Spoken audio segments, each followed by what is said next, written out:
The ancient city of Taposiris Magna is hidden on the northern coast of Egypt. These days it has very little of its former glory, but what lies beneath it may hold the secret to uncovering a famous mystery, that of Cleopatra, the most memorable Egyptian queen in history. The recently discovered tunnel is also known as a geometric miracle for its time. Excavations have uncovered a 43-foot-long structure below the ground, which is partially submerged in water. Its shape and construction technique are similar to that of the Eupalinos tunnel, another amazing ancient discovery. This one is located in Greece and was built by excavating simultaneously from 2 points, aiming to have them meet in the middle. The use of math and geometry to make this construction was astonishingly precise for those days, more so since it was built near a mountain. Archaeologists that have been working on the Taposiris Magna site since 2004 believe this tunnel may lead to the lost tomb of Cleopatra. The clues they found so far seem to back up this theory. For starters, the city and its temple were built by one of Cleopatra's ancestors, Ptolemy II. All the architecture seems to indicate it was dedicated to the ancient spirit Osiris and his queen Isis. Throughout her reign, Cleopatra did try to associate herself with Isis, so it may be no surprise she chose this location as her final resting place. Scientists have yet to pinpoint Cleopatra's tomb, but research continues with the help of modern technology. To study this location better, archaeologists have even used a special device called ground-penetrating radar.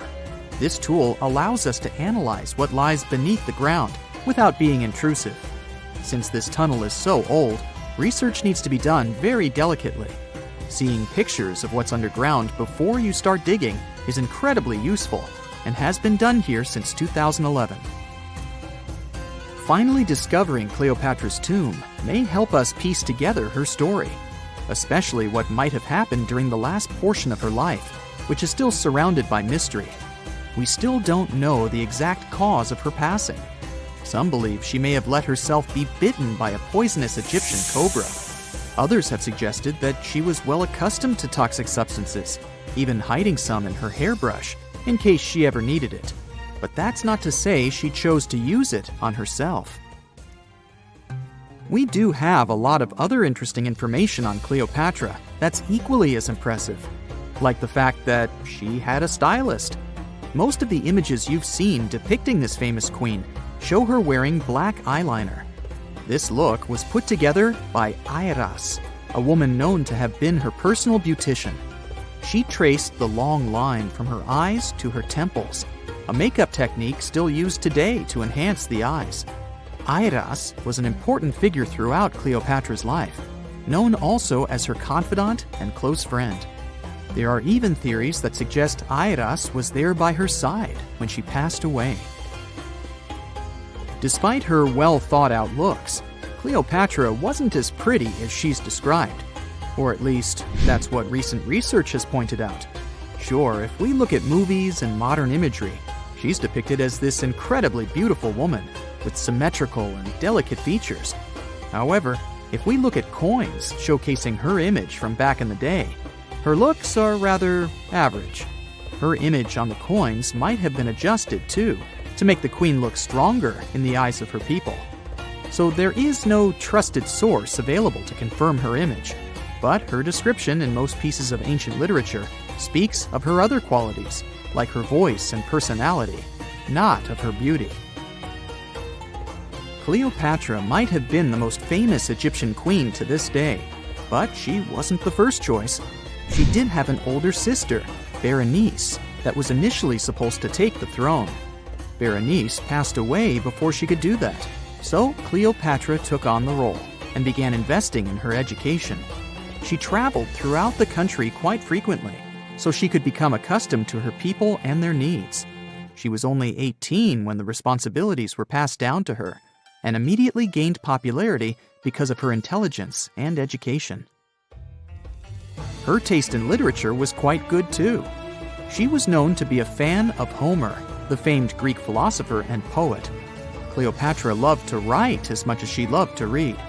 There are even claims that she wrote a book on medicine and cosmetics, but we have no evidence to this day that such work ever existed. Part of being a great leader back then meant you had to speak multiple languages. Cleopatra clearly understood that, and that's why she's rumored to have known many languages to varying degrees. Some archaeologists suggested she spoke Greek, Egyptian, and Ethiopian, as well as many Arabic dialects.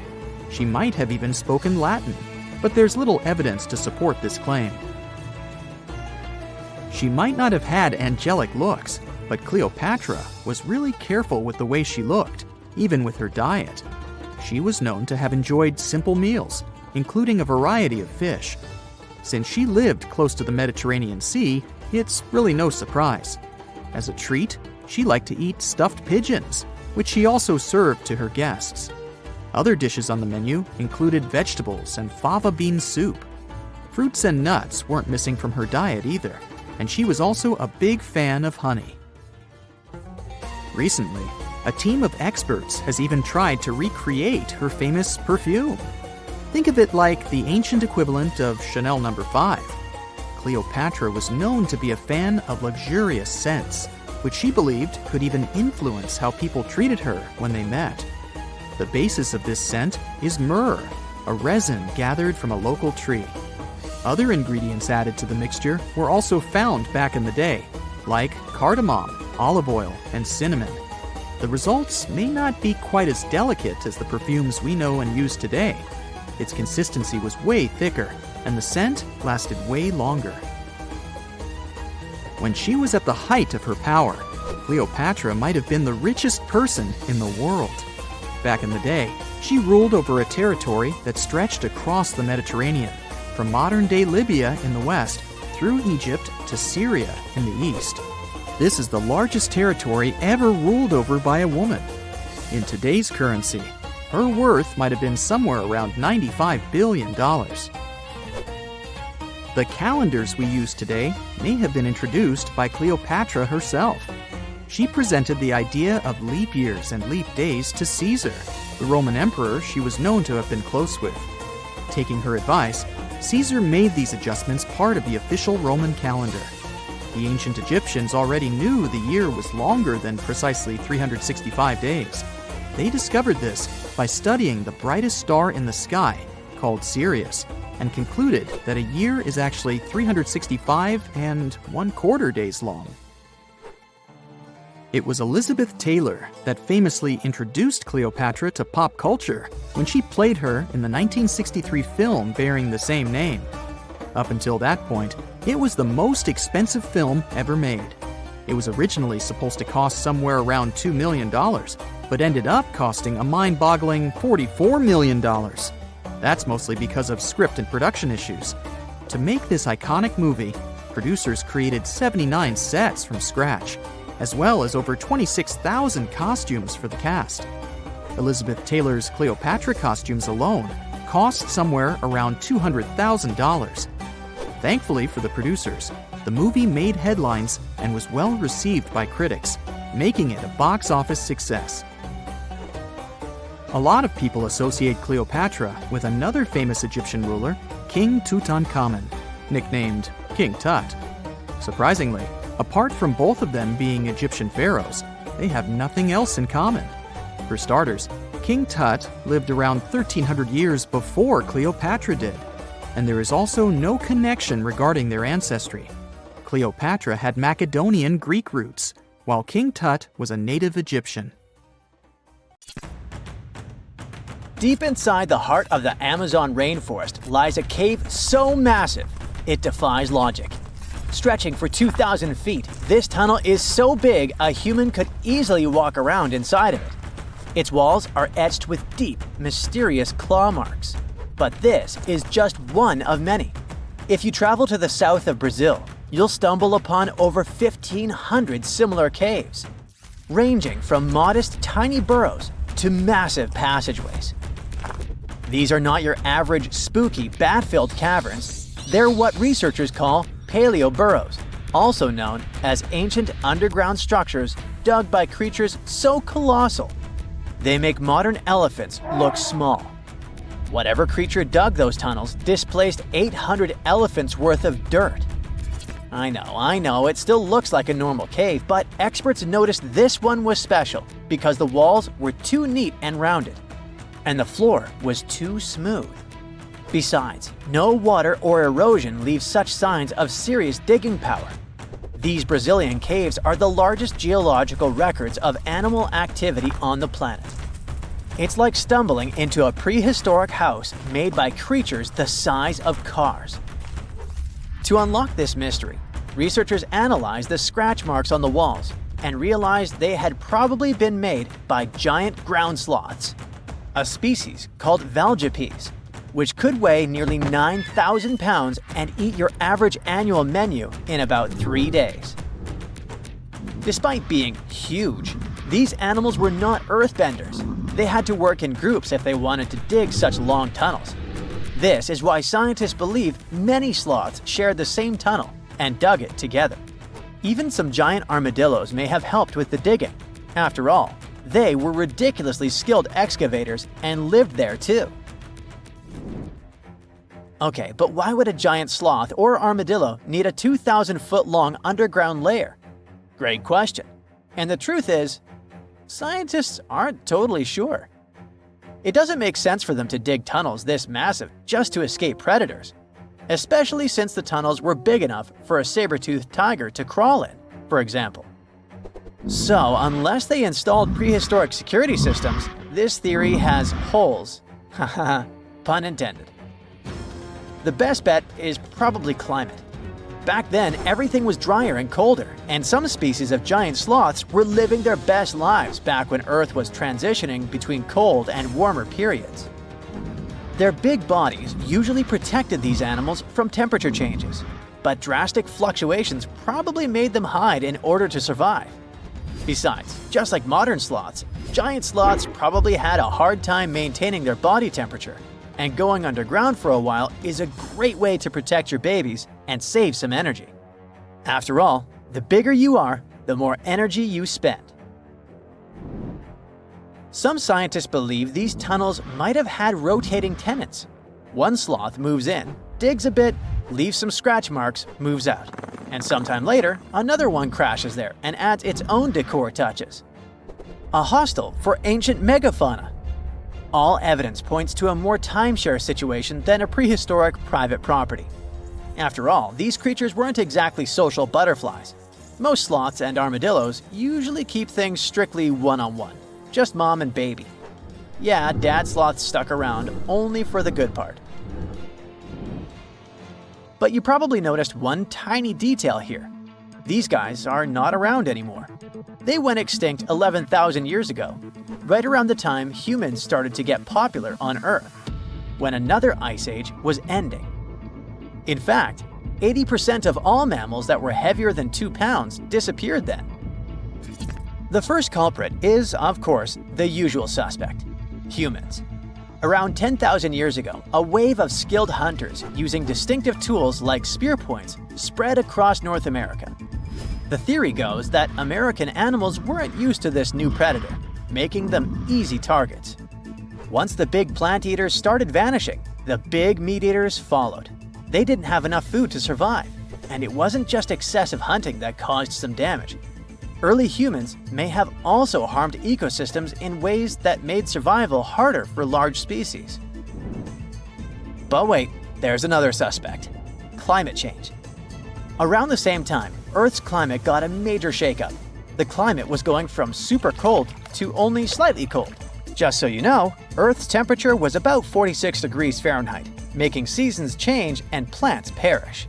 And if plants are no longer around, big animals that eat them, like our friends giant sloths, have less nutrition, making them even more vulnerable. Many scientists now think that both human impact and climate change played a role, just in different ways depending on the region. In some places, humans may have tipped the balance. In others, nature itself did the job. Either way, it was a perfect storm that ended the age of giants. Turns out, being huge isn't always a plus. Giant animals tend to live longer and reproduce slowly, which makes them sitting ducks when disaster strikes. Besides, it takes a long time for these guys to bounce back. After dinos disappeared, for example, it took 15 million years for new mega-mammals to stomp onto the scene. The last major extinction happened around 12,000 years ago. Not really enough time for brand new massive beasts to evolve. Today's biggest ground animals, like elephants, rhinos, and bison, aren't newcomers. They're actually the tough survivors of that ancient chaos. And, well, at least we still live alongside the blue whale, the biggest mammal ever. But why did some prehistoric animals get so gigantic in the first place? Well, being big has some perks, in spite of all the extinction thing. It keeps you safe from predators and helps you win the fight for food. If plant eaters bulked up, predators had to level up too, just to keep up. And the environment plays a big role. You see, cold-blooded animals might grow bigger in hot places to stay cool, and warm-blooded giants thrive in cold places to stay warm. One paleontologist even suggested that some dino-sized vegetarians needed those massive bellies just to digest the tough, woody plants of their time, as if they had a salad bar inside their bodies. There's also the thing with oxygen. Back then, Earth's atmosphere had way more of it. That's a big deal, especially for creatures with less efficient breathing systems like insects. Higher oxygen levels meant their bodies could handle more growth and more activity, kind of like nature's turbo mode. We also have to discuss bones, specifically the lighter ones. Many huge dinosaurs had air sacs built into their skeletons, just like modern birds. This made their bones strong but not ridiculously heavy, meaning they could grow super tall or long without collapsing under their own weight. Those air sacs also helped with cooling down, which is super important when you're basically a walking oven of muscle. On the flip side, modern mammals are limited by gravity and biology.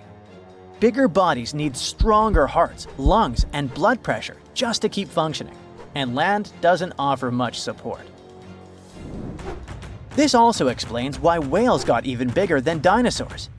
The ocean acts like a natural support system, which pretty much means that buoyancy helps hold up all that mass.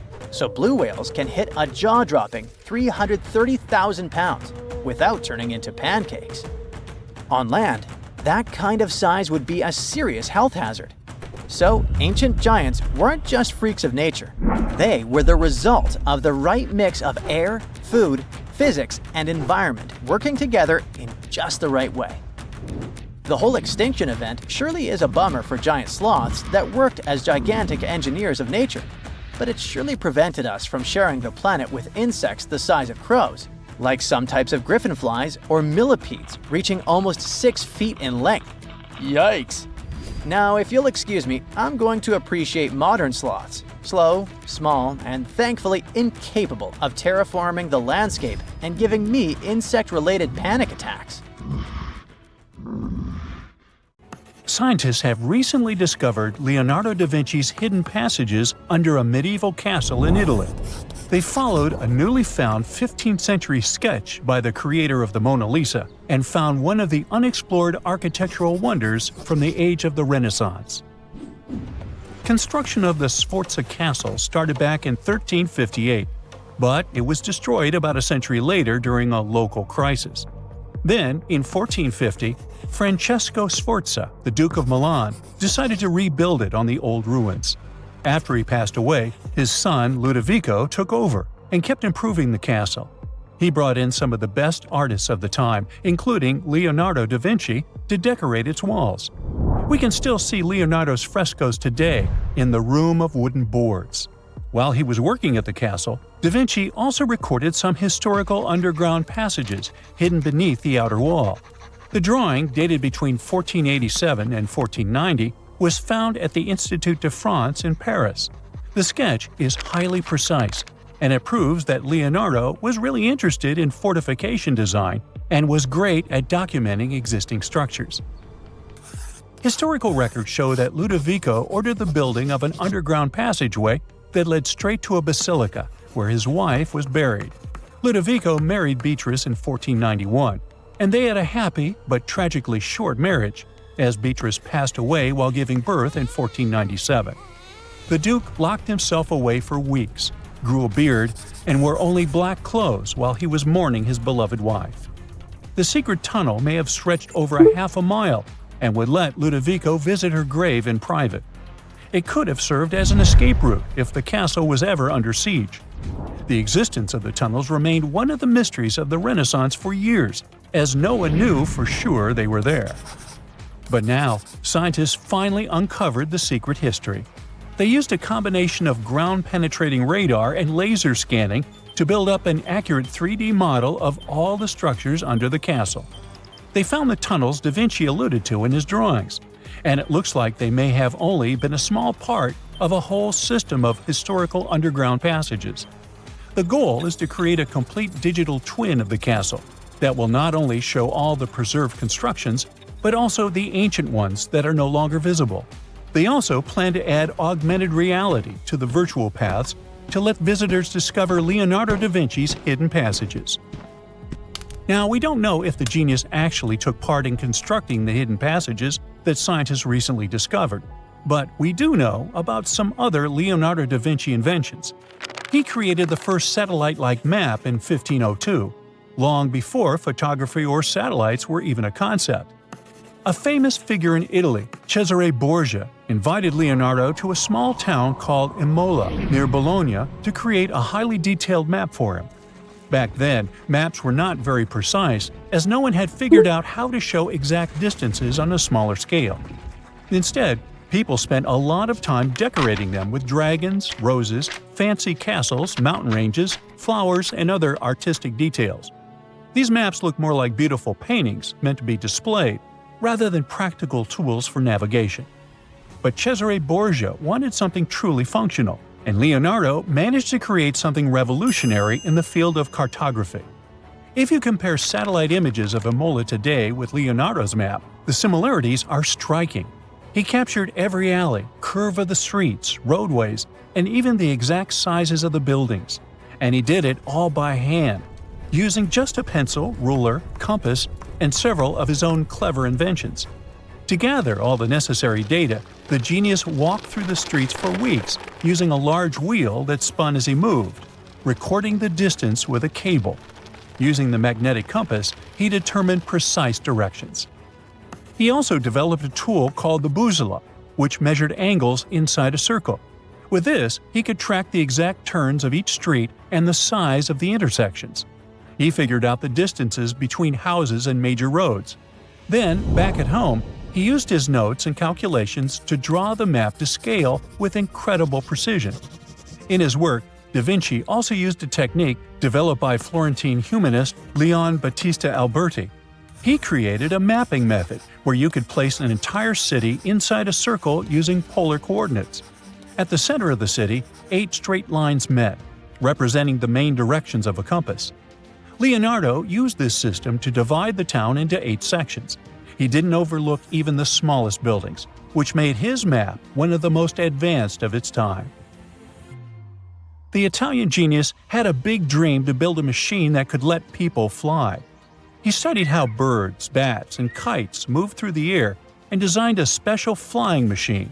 He believed that if he could copy their movements, humans might be able to soar like them. Da Vinci's design looked a lot like a bat, with 2 large pointed wings that stretched over 33 feet wide. He planned to build the frame from lightweight pine wood and cover it with raw silk to make it strong but not too heavy. The person flying it would lie on their stomach on a wooden board in the center. To make the wings flap, the pilot had to pedal a crank with their feet, which was connected to a system of rods and pulleys. There was also a hand crank for extra power and even a headpiece to help steer. As the person moved their hands and feet, the wings would flap and twist, just like a bird's. But there was one big problem. Humans aren't strong enough to make the machine lift off the ground. Even though it might have worked once in the air, there was no way for a person to get it flying on their own. Leonardo probably realized this, but his amazing idea still inspired flying machines that came centuries later. Da Vinci was way ahead of his time with many of his inventions, but his idea for a humanoid robot was especially futuristic. He was working under the patronage of the Sforza family, the one that had those ancient tunnels of Italy built. The genius designed a mechanical knight that could move its arms, turn its neck, and even open and close its mouth. Da Vinci had good knowledge of anatomy and the mechanics of body movements that helped him. His unusual creation used an external system of cables. A hand crank set it in motion, and there was also an internal gear-driven mechanism. About 450 years later, Da Vinci's detailed sketches of the robotic knight were rediscovered in the 1950s. Several researchers tried to recreate the robot from those sketches. In 2002, a roboticist who developed systems for NASA and Lockheed Martin took inspiration from the old notes and built a functioning model of Da Vinci's robotic knight. Another design Leonardo created for Duke Sforza was a special kind of bridge that could be taken apart and carried easily. It was made for defense forces who needed to cross rivers or moats while traveling. This bridge would swing across the water and land on the other side. It had wheels and used a rope and pulley system, so it could be set up quickly and packed away just as fast. To keep it steady, it even had a special weight to help balance it. Leonardo wrote in his notes that the bridge was light yet strong, and he designed several bridges like this for the Duke. One of his other designs was a bridge that could be built very quickly, and the defense forces would move across multiple rivers. As scientists continue to study Leonardo da Vinci's hidden passages, they reveal new chapters in human history. Who knows what other unexplored architectural structures they will find? Most people know that pyramids were built as grand tombs for the pharaohs, designed to ensure they had a smooth journey to the afterlife. The Great Pyramid of Giza, for instance, was constructed for the pharaoh Khufu. But what most people don't know is that this whole pyramid building trend started right here with the step pyramid of Djoser about 4,700 years ago. This massive structure was built for Pharaoh Djoser, a ruler from Egypt's 3rd dynasty. It rises 7 layers high above the ground and stands about 200 feet tall. We think of it today as a phenomenal architectural project, but for ancient Egyptians, the step pyramid of Djoser turned out to be more like a massive experiment, a trial run, if you will, to perfect their building skills before they moved on to even more ambitious pyramids. Reaching new heights is super exciting, but the real mystery is what is going on below the ground. In this pyramid's underground labyrinth, there is a network of tunnels stretching about 3.5 miles long, and some researchers believe these tunnels might have been part of a sophisticated water system that could completely change what we think about pyramid construction. Let's talk about this massive complex located in Sakara. Surrounding the pyramid, there's what's known as a dry moat, a continuous trench that is up to 164 feet wide and almost 2 miles long. It forms a sort of rectangular shape around the pyramid. This trench has an average depth of about 65 feet. Now, if you were to add up all the earth and rock they dug out to create this moat, it would be about 10 times the volume of the step pyramid itself. For the longest time, people just assumed this trench was nothing more than a huge quarry, a place where they dug up stone and clay to build the step pyramid. Makes sense, right? But when you take a closer look, it doesn't add up. The trench is too narrow and deep to be practical for mining, and its layout doesn't match anything we know about ancient Egyptian quarrying methods. Plus, some sections of the trench are actually covered with a rocky ceiling, which would have made it nearly impossible to use as a quarry. Another theory suggests that the dry moat had some kind of spiritual significance. Maybe it was a sacred place, where souls of nobles gathered to serve the late king in the afterlife. There are even niches in the walls that work as a hint at this spiritual function. But most researchers believe that this purpose likely developed much later, long after the complex was built for Djoser. So, what was the moat really designed for? In 2020, a researcher came up with a pretty intriguing idea. It is possible that this trench was actually designed to collect and manage water, especially after heavy rainfalls. Now, that makes sense when you consider the location. The moat sits in an area that could easily have been flooded by runoff water from nearby plains. This could also explain why the trench wasn't used for new graves until much later when the climate became drier and less prone to flooding. The story becomes even more intriguing, as this trench appears to be part of a larger, more complex hydraulic system within the Djoser complex. It is like the trench has several compartments, carefully carved out of the rock and connected by tunnels. These compartments likely served as a part of a water treatment system, where water would flow from one compartment to the next, getting cleaner as it moved along. Now, here is where things start to tie into the pyramid itself. The Djoser complex has a series of underground shafts, and some researchers think that water from the moat's deep trench might have been used to power a hydraulic lift system, and this giant water-powered elevator could have been used to raise the heavy stones needed to build the pyramid. It worked like a volcano, but instead of lava, water did the heavy lifting. Imagine a big deep hole in the ground at the center of the pyramid site. Inside this hole, there was a huge wooden platform, kind of like a giant raft that could move up and down. When the workers wanted to lift a heavy stone, they would fill the hole with water.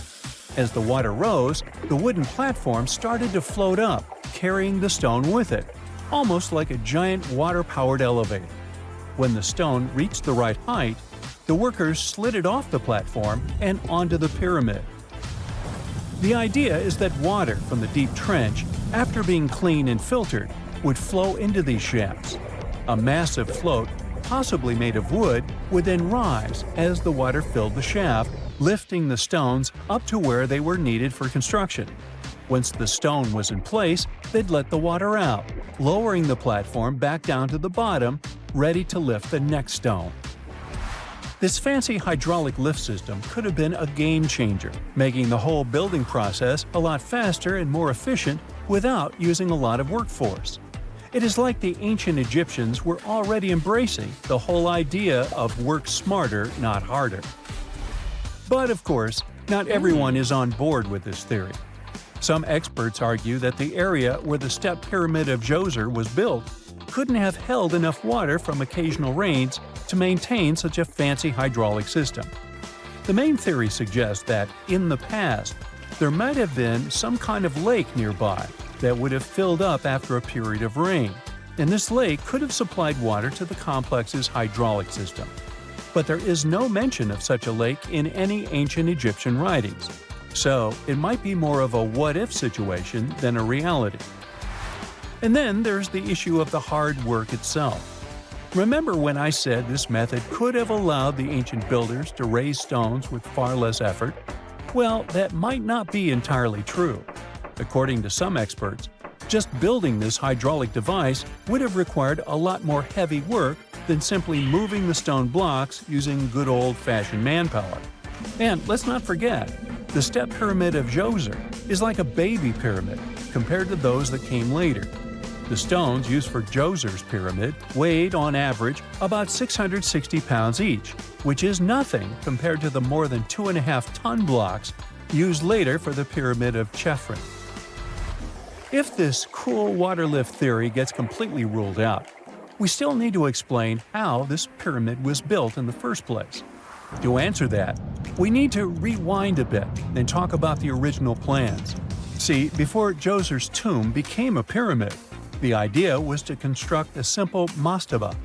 This type of tomb was pretty common in earlier periods, a flat-roofed rectangular structure with sloping sides. But after the original mastaba was finished, they decided to expand it a bit by adding more layers on top. And then they added even more layers, until the construction reached 6 distinctive steps, each one smaller than the previous. And they probably did all this by raising those heavy stones using ramps, not a water-powered elevator. There is still so much we don't know about the step pyramid of Djoser. More research is definitely needed to fully understand how this system worked, or if it even existed at all. But the idea of using water to help build the pyramid adds a whole new layer to our understanding of ancient Egyptian engineering. It's a powerful reminder of just how clever and resourceful those builders were, using the natural landscape and the power of water to create one of the most iconic monuments in history. A gruesome discovery took place in Egypt some years ago. You want to hear about it? 16 human hands, carefully buried in 4 airy pits. They didn't look too much like human hands at first, since they were abnormally large, but they were. Weirdly, there were only right hands, no left hands were in sight. It turned out that it points to the practice of an ancient dark ritual. Old Egyptian art and tales talked of a ceremony where warriors would present the right hand of their adversaries as proof of victory and ask for gold in return. Egyptians believed in the afterlife, so cutting off someone's hand meant you cut off their power eternally. Guaranteeing this type of defeat was interesting to the winning party. Here, the fight was between Egyptians versus Hyksos, who lived in what was once known as Canaan. Egypt has always been the center of some history-changing findings, and some time ago, this papyrus was found. If we stretched it open, it would be just a tad bigger than the height of a skyscraper. The world's tiniest skyscraper, which is located in Wichita Falls, Texas. When humans didn't write on their notes app, they wrote on this thing, made from the medulla of a papyrus plant. Around 2,000 years ago, ancient Egyptians wrote something reminiscent of a book where they describe most of their funerary traditions and their visions of the afterlife. It's considered one of the most important texts from ancient Egypt and is still sold in bookstores to this day. This ancient manuscript was unearthed from a chamber located just south of the Pyramid of Djoser, located in Sakara. Oh yes, Djoser is the oldest pyramid in Egypt and not the Giza pyramids like most people think. So recently, the site of Saqqara buzzed with excited archaeologists who probably found one of Egypt's oldest complete mummies. They believe that this beautiful and well-preserved mummy was that of a wealthy man. He was discovered in a deep shaft, covered in layers of gold leaves. There are many symbols that show he was an important and wealthy man, like the band he wore on his head, the bracelet on his chest, and the fact that he was embalmed with a tunic, which was reserved for Egypt's finest. The most exciting part of the entire discovery was finding the resting place sealed with mortar, just as the ancient Egyptians had left it 4,300 years ago. Now this may sound weird, but back in 2008, archaeologists discovered a missing pyramid. Now it went missing because it deteriorated over the span of 4,000 years. Today, you can only see its base. It was a pretty important site back in ancient times. It is said that around the area of the pyramid, the ancients hosted a special type of ceremony where high priests would carry mummified remains of sacred bulls. Now here's a fun fact. Ancient Egyptians believed that Apis bulls were earthly incarnations of the city deity of Memphis and was connected to rites of fertility. It wasn't just any Apis bull though. They needed to be all black with a single white mark between its horns and a bunch of very specific characteristics. They were selected by the local priests and honored until they passed away. After that, they were mummified and buried in underground galleries. Meanwhile, this missing pyramid sort of disappeared around the 1800s. It was a German archaeologist who first found it in the village of Saqqara. He called it the Headless Pyramid when he first found it.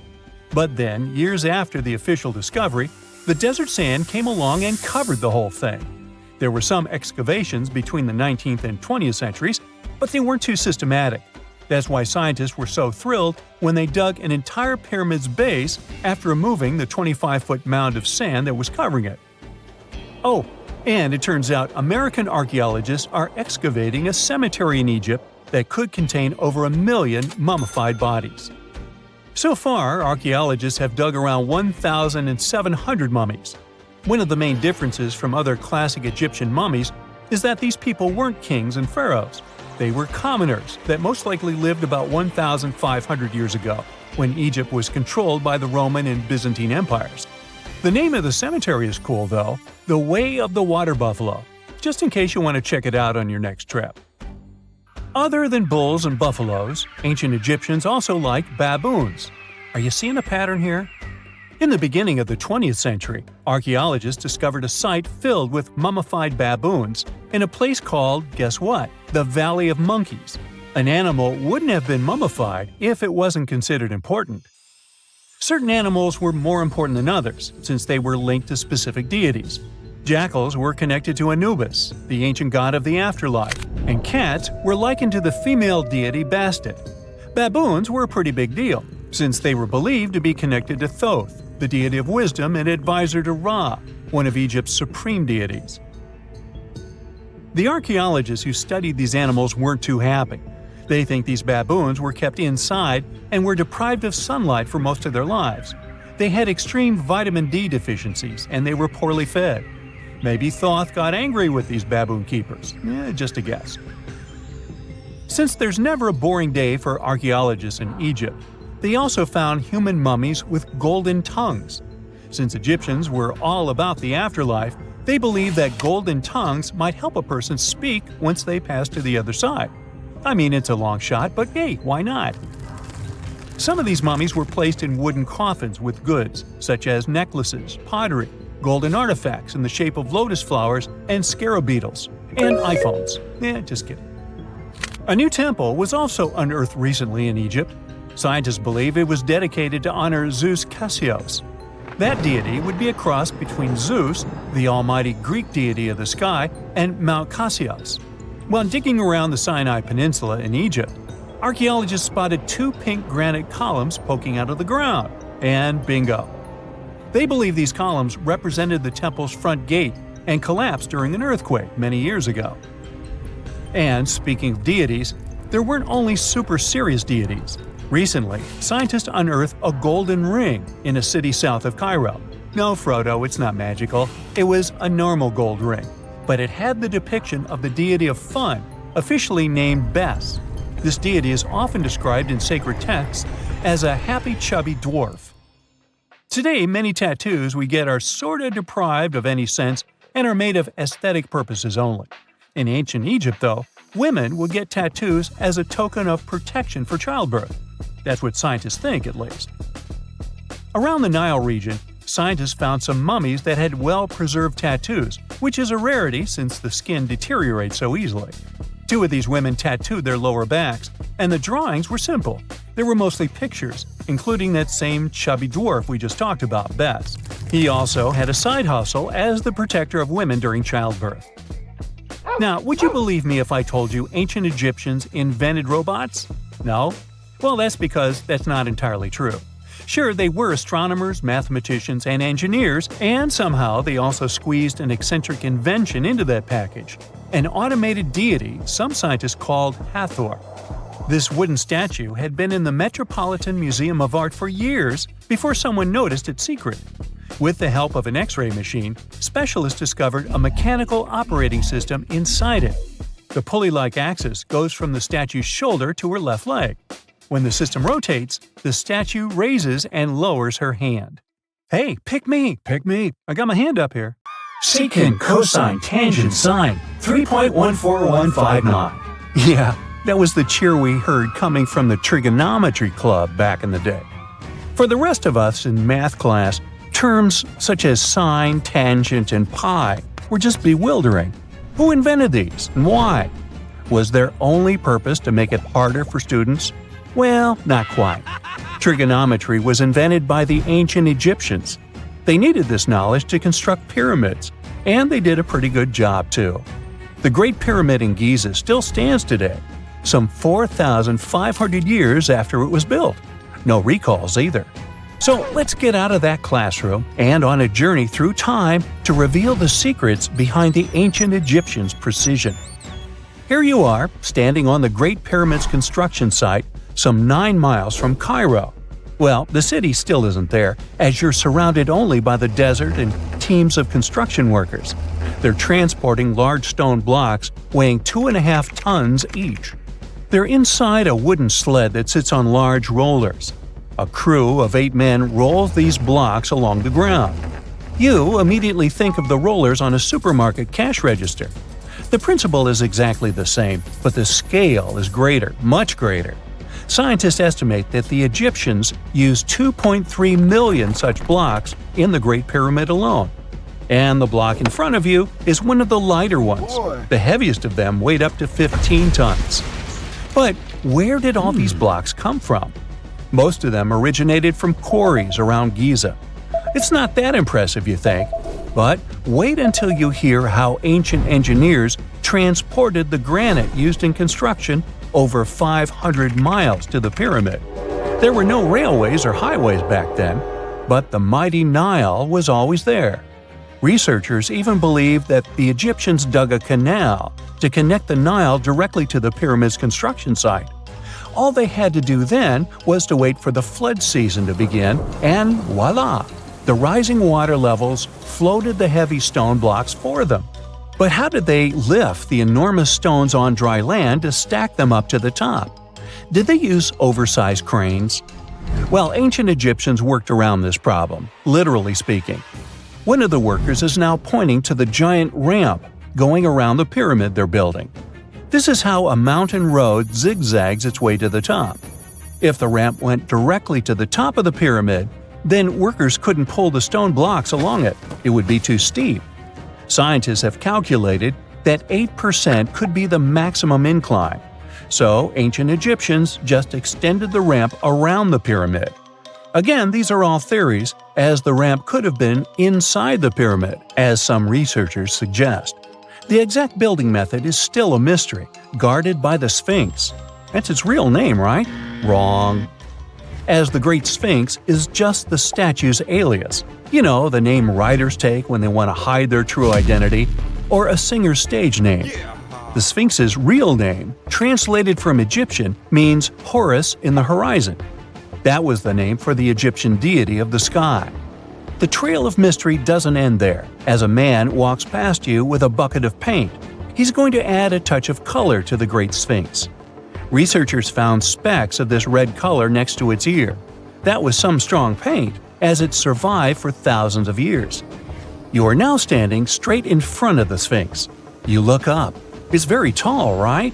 66 feet to be precise. Now resist the urge to take a selfie. You can do it. Now you notice something else. It looks like the Sphinx is in the center of a giant triangle in the back.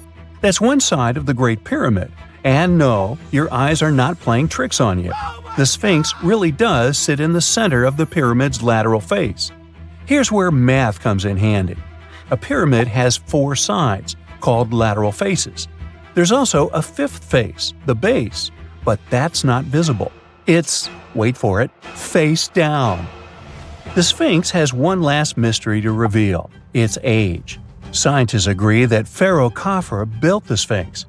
He ruled after his father, who had built a great pyramid nearby. So both structures were finished around the same time. Let's talk about numbers again. You've heard of Cleopatra, the Egyptian princess described as a woman of great beauty. Hello? She saw the pyramids, but she lived closer to the time of the first iPhone than the time of the people who built the pyramids. Fascinating, right? You can see thousands of people around you. They're working hard to build the pharaoh's tomb. But how many of them are there exactly?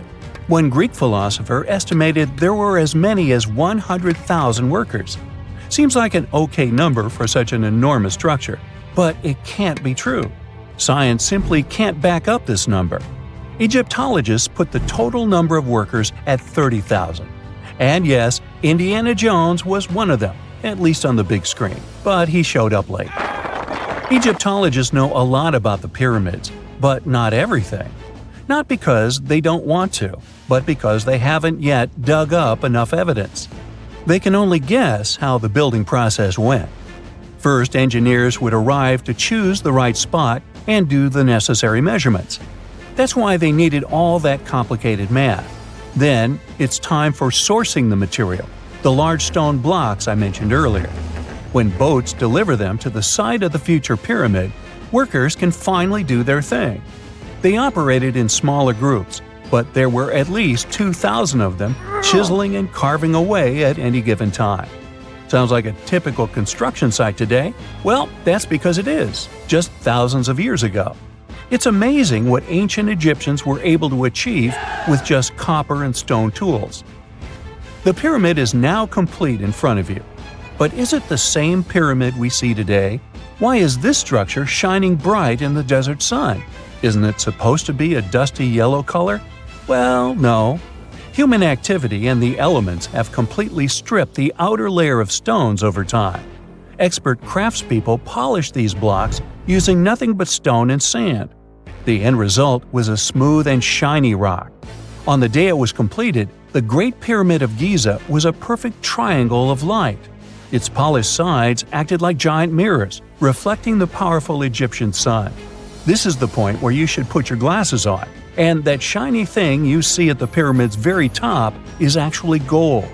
The capstone at the top of the pyramid is called a pyramidion. It was covered in sheets of gold. As you can guess, these were the first stones to disappear. Let's make another stop before we get you back to your classroom. We travel to the British Isles, and no, Stonehenge isn't our destination. It is Newgrange in County Meath. Scientists estimate that the ancient peoples of Ireland built this stone monument around the year 3200 BCE. This makes it older than both Stonehenge and the Great Pyramid in Giza. The function of the circular mound in Newgrange is the same as the one of the Great Pyramid and equally mysterious. The estimated amount of loose stone present in the valley is over 220,000 tons. And it's not just randomly thrown on a pile. The order in which the stones are set makes the structure water-resistant. That would explain how Newgrange had survived for so long. Kinda makes you want to splash out the cash for that waterproof phone case, huh? Well, you're back in your school desk, but today's math lecture is the last thing on your mind. You're thinking about how great the Egyptian pyramids are, and if we have something similar today. It turns out modern engineers are just as impressed with the Great Pyramid as you are. There's a glass pyramid sitting in the main courtyard of the famous Louvre Museum in Paris. The panorama of San Francisco wouldn't be complete without the 48-story Trans-America Pyramid. But Las Vegas went the furthest. There we find the Luxor Hotel. It's so big that it's the third largest pyramid on the planet. And guess what's in front of it? Yup, a replica of the Sphinx. It's 110 feet tall, 2 stories higher than the one in Giza. Yeah, everything's bigger in Vegas. It's 1898, and you're taking part in excavations in Sakara. This place, not far away from Cairo, is full of ancient tombs and pyramids. You're in your Indiana Jones mood and hope to find something really phenomenal to become famous. Gold, manuscripts, treasure maps, mummies of famous pharaohs. Wait, a wooden bird? You're really disappointed as it looks like a regular toy. An old one, but still. Little do you know that years later, someone would propose that your bird was actually an ancient monoplane. So the artifact, nicknamed the Sakara bird, is made of a sycamore tree. The birdie has a wingspan of just 7 inches and weighs around 40 grams. A perfect original souvenir from Egypt, I would say. It's over 2,000 years old and looks pretty plain, without any carvings of feathers or other intricate ornaments. It has a beak and eyes, though, which makes our find look like a hawk, the emblem of the deity Horus. Its tail is rather unusual as it's squared, looks weirdly upright, and it seems like the sunken part of it was the place for a now missing piece. Humans love solving a good mystery, so there have been several attempts to explain the use of the birdie. First, quite simply, is that it was a ceremonial object. The second idea is that it was a toy for a child from some well-off family. It could have been some sort of boomerang, which was a popular concept in ancient Egypt. Then there was a theory that the bird had been used as a weather vane. But this one has been debunked as the figure doesn't have any holes or markings, except for the one made at the museum in Cairo to fix the exhibit on a stick. So there was no way to hang it in the past. Almost a century after the bird was found, Egyptologist Dr. Khalil Masiha proposed a new theory that it could have been a model of a monoplane. He believed the bird was missing a horizontal tailplane. Otherwise, it had its wings set at a right angle, similar to that of modern planes. It could have worked to generate the aerodynamic lift necessary for flights. Dr. Masiha also claimed that it was common at that time to place miniature models of technological inventions in tombs. So, did the ancient Egyptians really invent the plane in 200 BCE? That would make the Wright brothers, who are considered the inventors of aviation, really upset. they made one of their first flights only in 1903. There's just one way to know for sure, and that is to test the model. But you know, the ancient museum in Cairo would unlikely let one of their cherished exhibits fly around like a toy. That's why glider designer Martin Gregory built a similar model, this time of balsa wood, and concluded that even with the missing tailplane, the plane wasn't much of a flyer. Case solved? Not really. This didn't sound convincing enough to the History Channel, so they invited an aerodynamics expert to build another replica of the bird. He tested it in weather conditions similar to those in Egypt and was impressed with the little plane's abilities. So, if they did invent the prototype of a plane back in the times of pharaohs, it would be a good example of an oupart. That's an out-of-place artifact, an object that's way ahead of its time in terms of technology or history. And the Sakara bird isn't the only example of such a revolutionary concept. In 1901, a group of divers retrieved the Antikythera mechanism from an underwater shipwreck near the Greek island of Antikythera.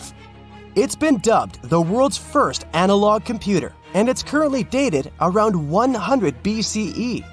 The bronze mechanism could tell the position of the sun, moon, planets, and stars, as well as the lunar phase, the dates of upcoming solar eclipses, and even the speed at which the moon moves through the sky.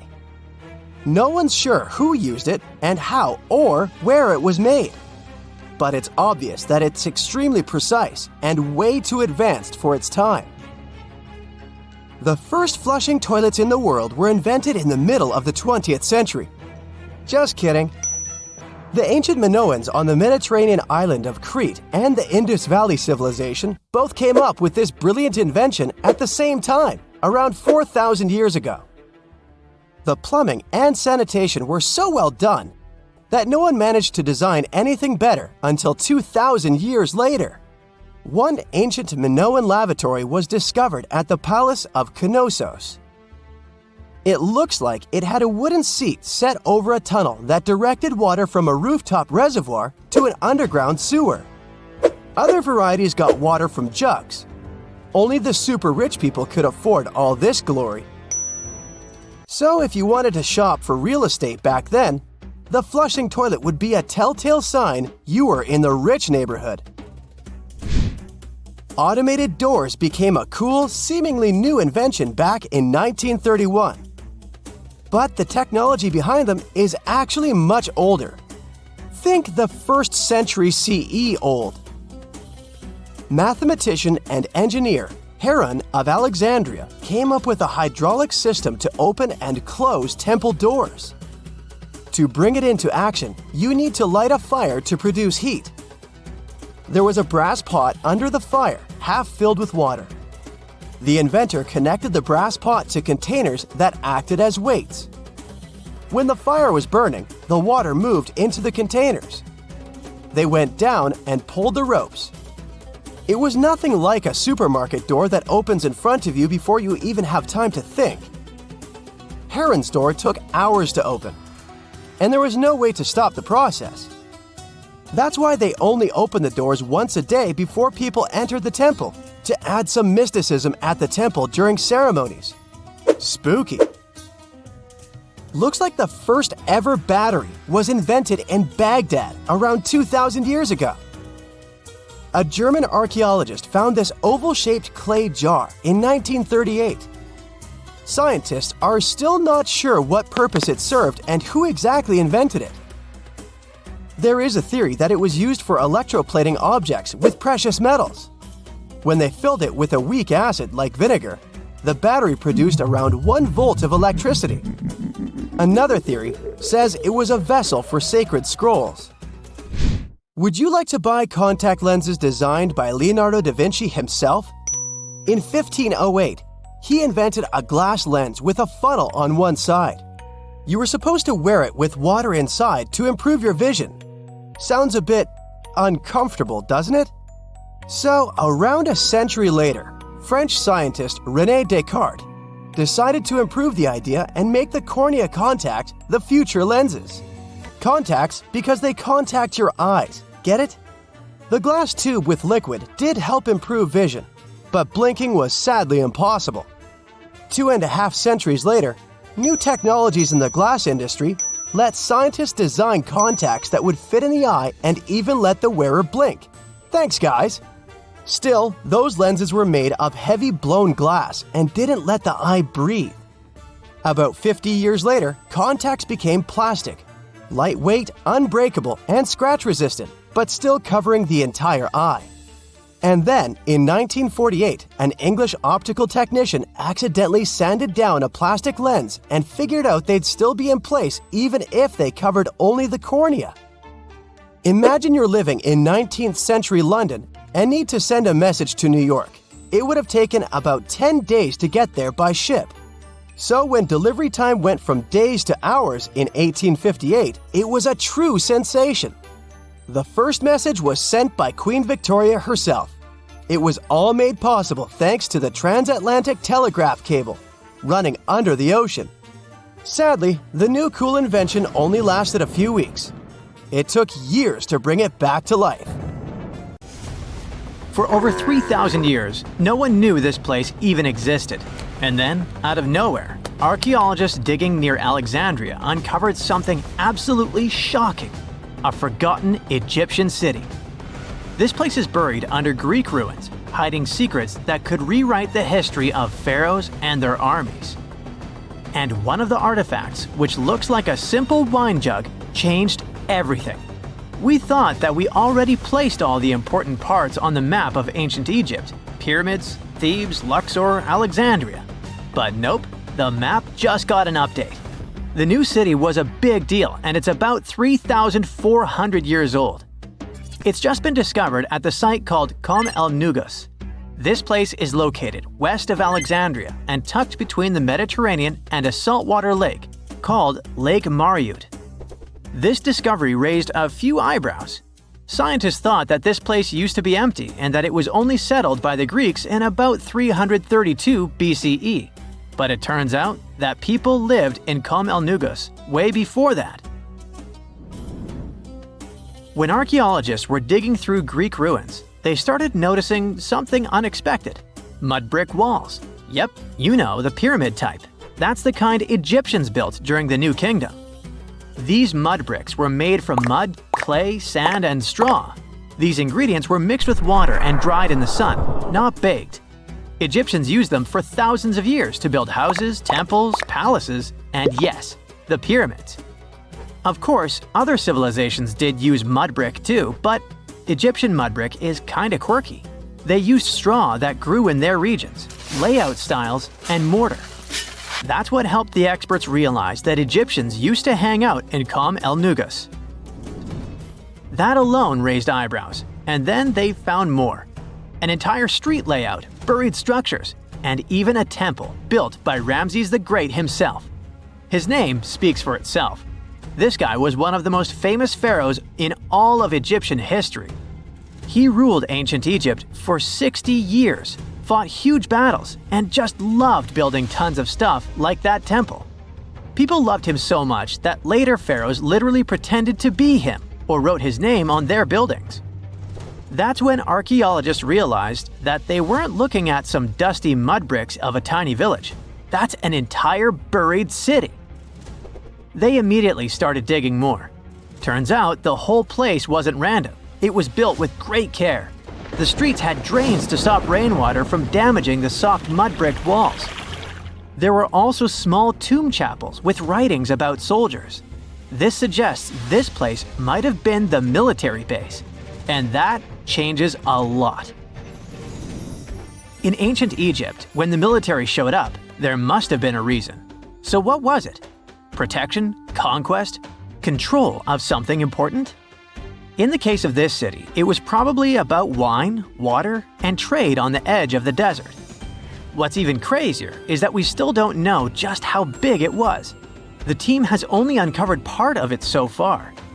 There could be fortifications, warehouses, administrative buildings, or even more religious or royal structures waiting underground. We also don't know what this town was called in ancient times. That name is still buried. But it might be uncovered someday, maybe inside a wall, maybe on a scroll, maybe on another broken jug. One of those already turned out to be a mind-blower. A chunk of a ceramic jar, called an amphora, had a royal seal pressed into it, and that seal bore the name Meritaton. Princess Meritaton wasn't just anyone. She was the eldest daughter of Queen Nefertiti and the older sister of King Tutankhamun. Yes, that's right. Both Nefertiti and King Tut were involved here. All that was about a century before Ramses the Great built one of his temples here. Looks like the city was founded back in the days of another pharaoh, the pharaoh Akhenaten, husband of Queen Nefertiti, father of Princess Meritaton, and future king Tutankhamun. That guy, Akhenaten, was a bit of a wild card. He was the type who really gets weird about one of his interests. He tried to completely change Egypt's religion, forcing everyone to worship the sun disk called Aten instead of the usual deities. He basically told all Egypt that all their mythology was wrong, and from now on, there will be no more Osiris, no more Thoth or Set. Just raw sunlight only, people. That's known in history as the Amarna Period. And he went all in, changed his name, built an entirely new capital city called Amarna in the middle of the desert, redesigned temples, rewrote hymns, and even banned traditional religious imagery. Even the art got wild at the time. People started getting elongated heads, belly rolls, and all that humanity and vulnerability carved into stone. It was deliberately weird. He wanted to show the family not as perfect gods, but as human vessels of divine light. Everyone had to awkwardly smile and play along because he was the pharaoh after all. The wackiest part is that after his rule, his son, Tutankhamun, reversed all the sun disk related stuff. He literally changed his name from Tutankhaten, which means living image of the Aten, the sun disk, to Tutankhamun, which means living image of Amun, one of the great older deities. King Tut brought back the old deities, reopened the temples, and erased as much of Akhenaten's legacy as possible. Looks like his family didn't really like the sun cult after all. Meanwhile, this discovered wine jug shows that the city was probably active, thriving with life during Akhenaten's times. That's huge. Up until now, there was no clear evidence that his radical ideas and projects extended all the way to the north. The jug also shows that vineyards and wine production reached all the way to the north in ancient Egypt. Wine really was a huge deal, worthy of placing a military base here. Princess Meritaton most likely used this jug. Just like with her brother, she was born into the sun and named after it. Her name, also spelled Meritaton, meant beloved of the Aten. As the eldest daughter of Pharaoh and his queen, born right into the middle of radical religious changes, she was raised to perform the future queen's duties. From her earliest years, she walked in temples alongside her mother Nefertiti, shaking the sistrum in solemn rituals. She was there when Akhenaten established his capital city, Amarna. He clearly loved his family. Meritaton's face was etched into its stone walls more than anyone else. In every temple, in every sacred scene, her figure appears, revered. Things get foggy in history after her father passed away. The throne wobbled. King Tut was very young, only 9 years old when he had to take new duties. Meritaton seemed to have been a brief step between her father and her younger brother. She married someone called Smenkhkare. History isn't even sure who that mysterious man was. Could have been a puppet, a phantom king in a crumbling dynasty. May have even been her brother. Whatever the truth was, these two took power and ruled together for a while. Meritaton got the title of the Great Royal Wife, a title of immense power. But Smenkhkare was a very short-lived ruler. He passed away just in about a year. There are some speculations among historians that Meritaton was the actual ruler, the informal female pharaoh, because her brother was too young.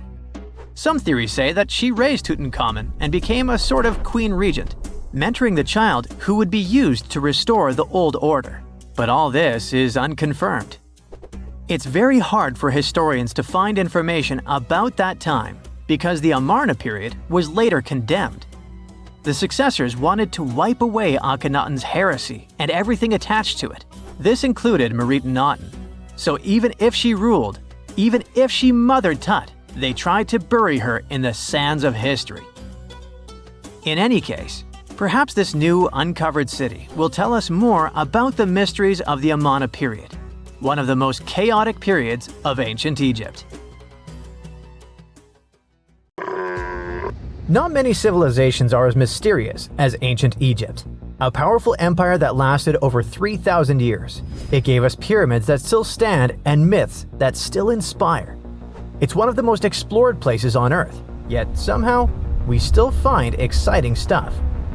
In Abidos, archaeologists just uncovered a 3,600-year-old royal tomb. It's huge! It has golden hieroglyphs of deities covering the entrance, but the pharaoh's name? It's not there. It's missing. Who was this ruler? And what new chapter could this open in Egypt's story? If there's one place in Egypt where the line between life and demise feels thinner, it's Abidos. To the ancient Egyptians, this was sacred ground. They believed it was the burial place of Osiris, the god who literally passed away, had his remains separated, and came back to life to rule the underworld. Because of that, Abidos became Egypt's spiritual gathering place. Pharaohs built amazing temples here, like the Temple of Seti, famous for its King's List, a wall that has the names of 76 pharaohs carved in it. Pilgrims came from across Egypt, leaving offerings and participating in Osiris festivals, where his demise and rebirth were ritually reenacted. It wasn't just symbolic worship, it was Egypt's version of Comic-Con. But instead of cosplaying superheroes, people reenacted gods coming back to life. Obviously, pharaohs competed to be buried as close to Osiris as possible. Abidos became part cemetery, part holy city, part afterlife insurance policy. Fast forward thousands of years, and we still uncover remarkable stuff around Abidos. That's the case with the recently discovered tomb. In early 2025, a joint team of researchers from the US and Egypt decided to dig beneath a rocky rise ominously called Anubis Mountain. You remember Anubis, the jackal-headed deity who guarded cemeteries. The uncovered royal burial was hidden 23 feet below the surface. Sadly, even though it eluded archaeologists for so long, robbers had already taken away with treasures ages ago. They could definitely tell this was a tomb of someone super important. Similar to how you can walk around a mansion with no furniture but still deduce that someone rich must have lived there. The chamber had mud brick vaults rising over 16 feet. That's taller than a female giraffe standing upright. For something built 36 centuries ago, it still felt enormous. However, when you remember that Egyptians were masters of architecture, nothing seems surprising. So no treasures, no golden mask, and sadly, no name. The cartouche that should have spelled the king's identity was unreadable. Egyptian tombs usually bragged about who was inside. In ancient Egypt, a cartouche was basically a big oval name tag for kings wrapped in hieroglyphs. Think of them as VIP passes that worked in both this life and the next. Without it, your soul couldn't check into the afterlife hotel. That's because to the Egyptians, your name, your ren, wasn't just so your teacher could distinguish you from kids with the same haircut. It was a core part of who you were. As long as your ren survived, so did you. To have your name forgotten was considered a fate worse than passing away. A soul cannot journey without a name. That's why you'd see cartouches all over the place, on temples, obelisks, jewelry, statues, and tomb walls. It wasn't there just for the marketing. It kept the pharaoh's presence front and center everywhere you looked. Imagine building a massive tomb only for 3,600 years later to walk in and go, who is this guy again? Not cool at all. That's why it's fair to imagine our nameless pharaoh haunting the robbers for all eternity. So yeah, cartouche was considered very significant. One of the most famous and mind-blowing examples comes from the tomb of Thutmose III. His burial chamber and sarcophagus were literally shaped like a cartouche. In other words, the entire room was a living architectural symbol of his name. Thankfully, in the recently discovered tomb, not everything was erased. Painted in golden hues at the entrance were two familiar guardians, deities Isis and Nephthys. Isis was the magician who stitched Osiris back together and breathed life into him. Nephthys, her sister, was the eternal mourner and protector of the mummy. Together, they promised that whoever rested here would not face the afterlife alone, and it's one additional proof of the importance of the mysterious pharaoh. So, who could this be? To answer that, we need to go down history lane. This tomb dates back to Egypt's messy chapter called the Second Intermediate Period. Instead of one ruler in charge, the country had many rival kingdoms, each with its own little power base, like a real-life Egyptian version of Game of Thrones. And right in the middle of that chaos was Abidos. For a while, it was home to its own line of kings, the so-called Abidos dynasty. Those weren't the pyramid builders everyone knows, and that's why they're so mysterious. They left behind almost nothing. No great monuments, no sprawling cities, just fragments of names on broken blocks. For centuries, many scholars even doubted they existed at all. That sorta changed in 2014, when archaeologists uncovered the tomb of Senebkay, one of those shadowy kings. Now, everything we know about Senebkay points to him having quite a story to tell. His bones revealed 18 deep wounds, the kind you get in battle. He had blows to his skull, back, and hands, and likely lost his life fighting, making him one of the few pharaohs we know who sadly fell in combat. His tomb was modest, with reused artifacts from earlier kings, but it delivered one priceless thing: proof. Until Senebkay, the Abidos dynasty was just a theory. With him, it became real. And that's why the new discovery could be a big deal. The newly uncovered royal tomb at Abidos shares the same layout and style as Senebkay's. It has limestone chambers, mud brick vaults, and protective deities, although it's much bigger. Which again raises the possibility that we're looking at an even earlier, more powerful ruler of Abidos. Whoever he was, he wanted to be remembered alongside the greats. Which is ironic, because it seems that history tried erasing him. Perhaps additional findings alongside his tomb could tell us more. Yes, there's more, and it's actually pretty cool.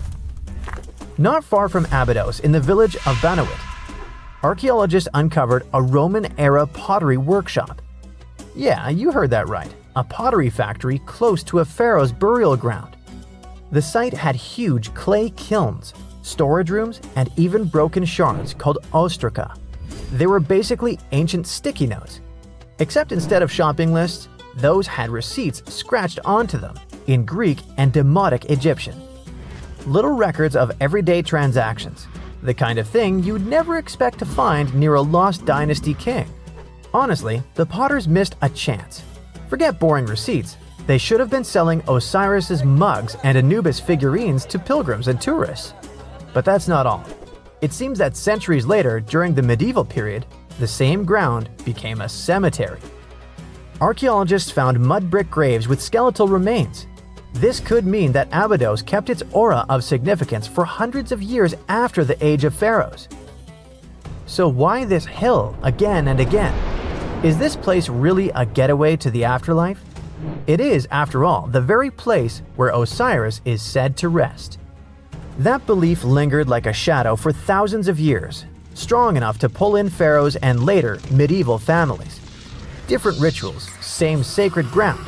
Although, to be fair, the Romans weren't here for Osiris. They came to make pots. The story of Abidos is not over. The excavations will continue, and who knows what else could be discovered in the future. Today, archaeologists are armed with tools that are basically X-ray glasses for the desert. Every scan could reveal a hidden chamber, or if we're lucky, finally give our nameless pharaoh his wren back to him. In fact, I became strangely invested in finding out who he was. So let's hope for some news soon. It's only a matter of time. Do you have your own theories? Let me know.